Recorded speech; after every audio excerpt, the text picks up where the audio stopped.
他是你绝对想不明白的人。他喜欢一个女孩，于是展开疯狂的追逐。然而等到女孩答应的那一刻，他竟然觉得索然无味，开始不想进行下一步。可是女孩此时已经动了心了，还主动约他出来吃饭。只见他开着车去赴女孩的约，女孩缓缓走在前面，他就在女孩的身后开着车跟着。此时只要他一按喇叭，女孩就会立刻回头，就可以成功约会了。然而他却始终在焦虑，最后猛打方向盘，将车开到了另一边，爽约了女孩的约会。结果害得女孩在约会地点苦等了一天，主要是因为他太能脑补了。他很渴望美好的爱情，但一脑补到后面的结婚生孩子鸡皮蒜毛，顿时觉得乏味无趣，于是便退缩了。然而这种性格最终导致了他的自杀。只见大过年的他回到家中，他的亲弟弟亲妈妈都在一起打牌，过年一家人玩得其乐融融，唯独他无论如何也融入不进去。亲妈问他是不是有什么心事，他表示自己是个警察，带着手枪有些不方便，但明显这一些都是他的借口，即使他没有手枪，一样也会找到其他的借口躲避喧嚣。亲妈让他在小黑屋里独自释放情绪，但是外面越是狂欢，他就越显得格格不入。觉得自己很多余的他开车回到了自己的出租屋，看着外面的烟花绚烂天际，站在阳台上对着镜头说了一句新年快乐。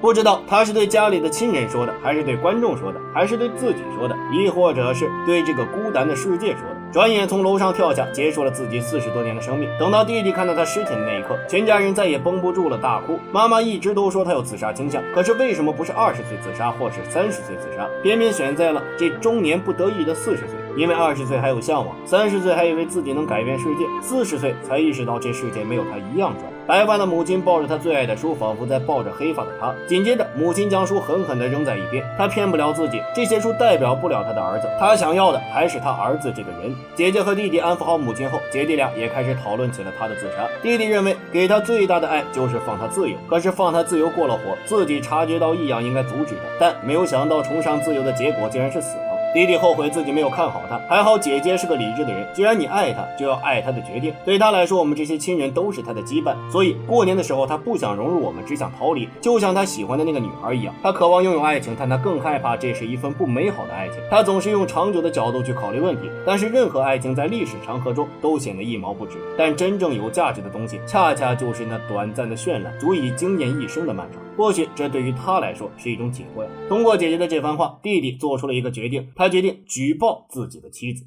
人最复杂的感情叫做爱恨交织，怂弟直接举报了妻子，妻子最终被捕入狱，只因怂弟担心妻子会伤害无辜的人。可怂弟不知道的是，那些所谓无辜的人曾经是怎样伤害妻子的家人的。芥蒂一旦产生，再也没有修复的可能。妻子入狱后，怂弟带着他们的女儿去探望，两个人小孩都有了，还没有举办婚礼。怂弟这次在监狱向妻子求婚，妻子直接拒绝了他，因为怂弟阻止了他复仇，还是血海深仇。但是他唯独不能恨这个男人，因为他爱他，唯一的办法就是拒绝他，躲开他。直到女儿看到他的那一刻，他僵持已久的脸上终于有了欢笑。女儿单纯的问他：你的头发怎么不是金色的？怎么好好的一夜变色了呢？他安慰女儿：出去了就好了。他不想让女儿知道自己在监狱遭了多少罪。怂弟临走前为了挽回局面，特地给妻子送来了他们约会时的钢琴谱。妻子翻看着这些熟悉的乐谱，手指从这些弹过的音符上划过，一串串音符将他拉回到了他们初次见面的时光，这样他在监狱里都觉得美妙了起来，脸上闪过了一抹久违的微笑。然而爱不能依恨呐，他很快就将乐谱退了回去。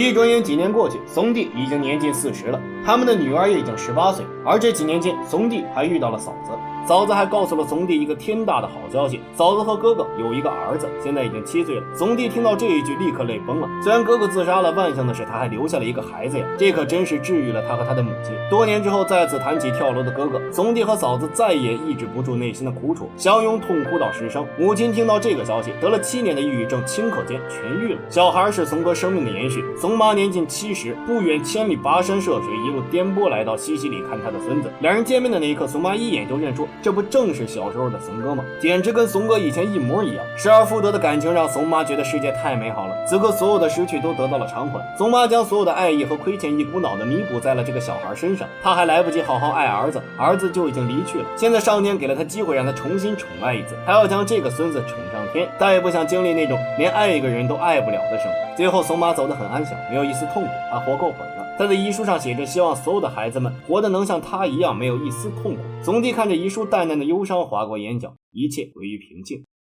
到底能不能和嫂子在一起呢？这种情况就能。丧夫的嫂子在摇摆不定的船上告诉怂弟，愿意带他去任何地方，法国、希腊，甚至是北极。宋帝的心就像船一样摇摆不定，两人暗生情愫，但谁也不敢再往前探寻。他们害怕这份感情会亵渎对哥哥的思念，但是爱情连山海都能填平，又岂是想推就能推开的？等到宋帝女儿结婚的这天，两人在婚礼上再度重逢，他们心有灵犀，却依旧不敢破坏规矩。他们绕过幽暗，趟过泥泞，欲以见胜，仿佛环境都在撮合他们。两人心中千言万语话到嘴边，却如鲠在喉，谁能够帮忙呢？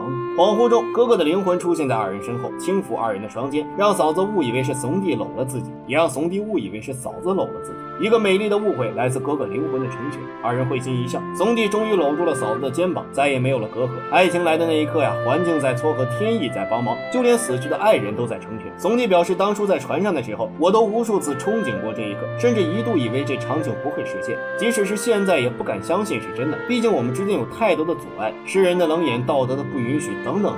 但是这些都可以一一解决的，是吗？嫂子表示，那就让我们一起去解决这些阻碍吧。最后交代一下宋帝的妻子吧，妻子出狱之后一直当杂工，他很爱宋帝，但是他又恨他将自己送进了监狱，爱恨不能两全，最终他选择逃避和成全，孤独终老的走完了这一生。